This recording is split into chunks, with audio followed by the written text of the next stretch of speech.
এই মমতার চটিচাটা পুলিশ আন্দোলনকে দমন করার জন্যে সেই আন্দোলন রূপটাকে অনেক বাড়িয়ে দিল। প্রধানমন্ত্রীর মাকে গালাগালি করার পরে সারা ভারতবর্ষের মধ্যে কংগ্রেসের বিরুদ্ধে একটা আন্দোলন, মানুষের আবেগ হয়েছিল। সেই আবেগে রাকেশ সিং বিজেপি নেতা সে আন্দোলনটা করেছিল। কিন্তু পশ্চিমবাংলা চটিচাটা পুলিশ যে কোনো আন্দোলনকে দমন করার চেষ্টা করছে। রাকেশ সিংয়ের বাড়িতে ঢুকে, রাকেশ সিংয়ের নামে এফআইআর হয়েছে, সুমোটো এফআইআর না, কেউ এফআইআর করেছে, যাই হোক। তো রাকেশ সিংয়ের মেয়ের নামে কি হয়েছিল, কি মেয়েকে মেরেছে, ওর ছেলে কি করেছে, তার ছেলেকে মেরেছে, তাদের নামে আমরা মামলা করছি। যে পুলিশ ওখানে গিয়েছিল, ওই কিছু জেহাদি পুলিশ এখন ঠিক করেছে, ওই কলকাতা পুলিশের পুলিশ কমিশনার, তাদেরকে দিয়ে সব সনাতনী হিন্দু যারা আছে তাদের বাড়িতে জেহাদিদেরকে পাঠিয়ে দিচ্ছে, পুলিশ অফিসারদেরকে। তারা যখন বাড়িতে ঢুকছে, তারা জেহাদি মানসিকতা নিয়ে তার সেই বাড়িতে হামলা করছে। আপনি কারো বাড়িতে কাউকে অ্যারেস্ট করার আগে আপনি নোটিশ দেবেন, নোটিশ যদি না করে তাহলে আপনি তার নামে তাকে অ্যারেস্ট করবেন।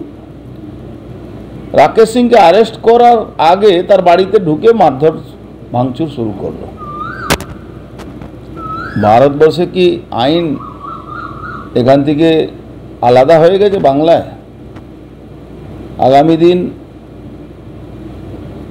রাকেশ সিংয়ের পরিবারের লোকেরা, ওর মেয়ে, ওর ছেলে দুজনই,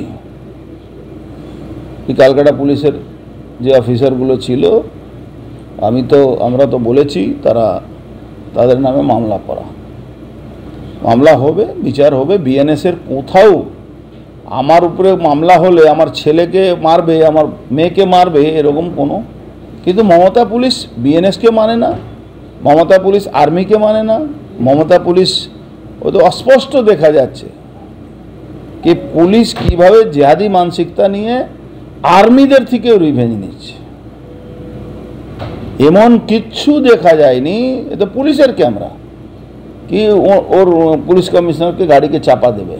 মিথ্যা কথা, একদম মিথ্যা কথা। ওকে বলেছে পুলিশ কমিশনারের গাড়িতে নাকি চাপা দিতে গেছিল।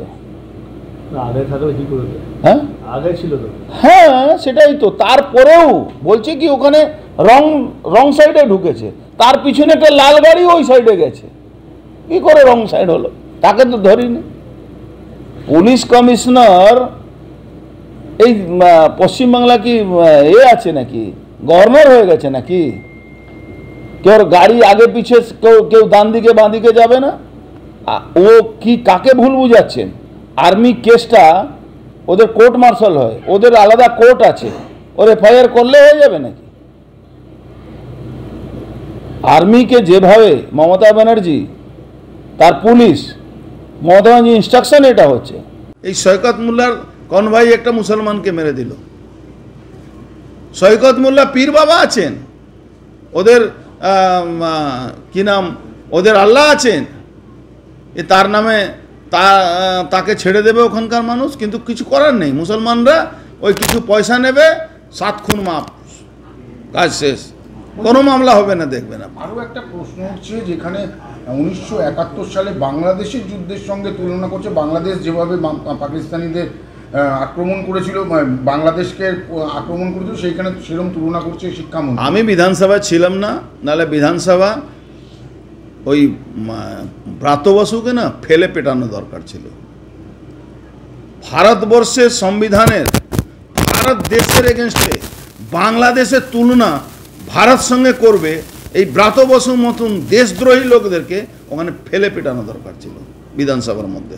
আমি ছিলাম না বিধানসভা, না তো আমি ওকে বুঝাতাম, আপনি থাকলে পেটাতাম ধরে। ব্রাত্য বসুকে একটা মন্ত্রী কিভাবে ভারতবর্ষের তুলনা বাংলাদেশ সঙ্গে করছে, যে বাংলাদেশকে ভারতবর্ষ জন্ম দিয়েছিল। সেটা নিয়ে বিরোধী দলনেতাকে এই লোককে সাসপেন্ড করা হচ্ছে। আরে সাসপেন্ড, অনেক সাসপেন্ড আমরা দেখেছি। ওই বললাম না, আমাদের দল একটু ভেজিটেরিয়ান দল আছে। এই বাংলা আবার ভেজিটেরিয়ান মানে না কেউ। বাংলা মানুষ তার পাশেই দাঁড়ায় যে লোকটা সম্পূর্ণভাবে সরকারের বিরুদ্ধে কাজ করেছে। এটা ইতিহাস আছে। ভেজিটেরিয়ান বললেন কেন? ভেজিটেরিয়ান এই জন্যে বললাম যে ওখানে বিধানসভার মধ্যে এই ব্রাত বসুর মতন লোকরা দেশের বিরুদ্ধে কথা বলছে, মমতা ব্যানার্জি দেশের বিরুদ্ধে কথা বলছে, আমরা বসে বসে শুনছি। আরে দেশ তো আগে, আমি বাঁচি মরি তাতে কিছু যায় আসে না।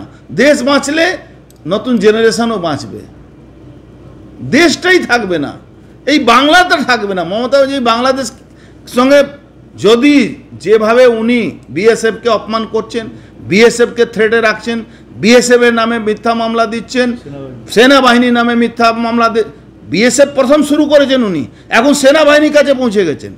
ইস্টার্ন কমান্ড জগজিৎ সিং অরোড়া 93,000 পাকিস্তানি সৈনিককে সারেন্ডার করিয়েছিল।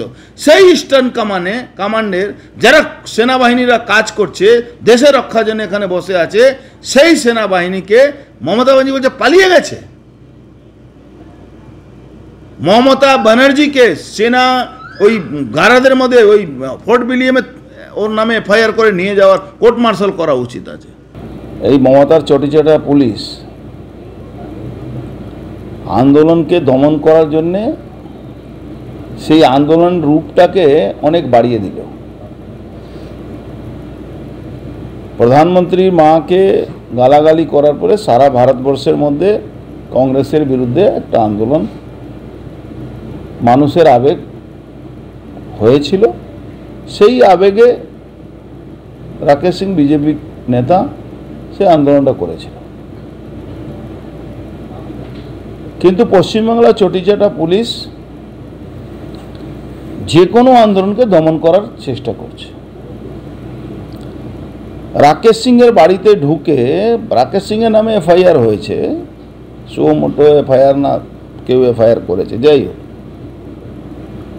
তো রাকেশ সিংয়ের মেয়ের নামে কি হয়েছিল, কি মেয়েকে মেরেছে, ওর ছেলে কি করেছে, তার ছেলেকে মেরেছে, তাদের নামে আমরা মামলা করছি। যে পুলিশ ওখানে গেছিল, ওই কিছু জেহাদি পুলিশ এখন ঠিক করেছে, ওই কলকাতা পুলিশের পুলিশ কমিশনার, তাদেরকে দিয়ে সব সনাতনী হিন্দু যারা আছে তাদের বাড়িতে জেহাদিদেরকে পাঠিয়ে দিচ্ছে, পুলিশ অফিসারদেরকে। তারা যখন বাড়িতে ঢুকছে, তারা জেহাদি মানসিকতা নিয়ে তার সেই বাড়িতে হামলা করছে।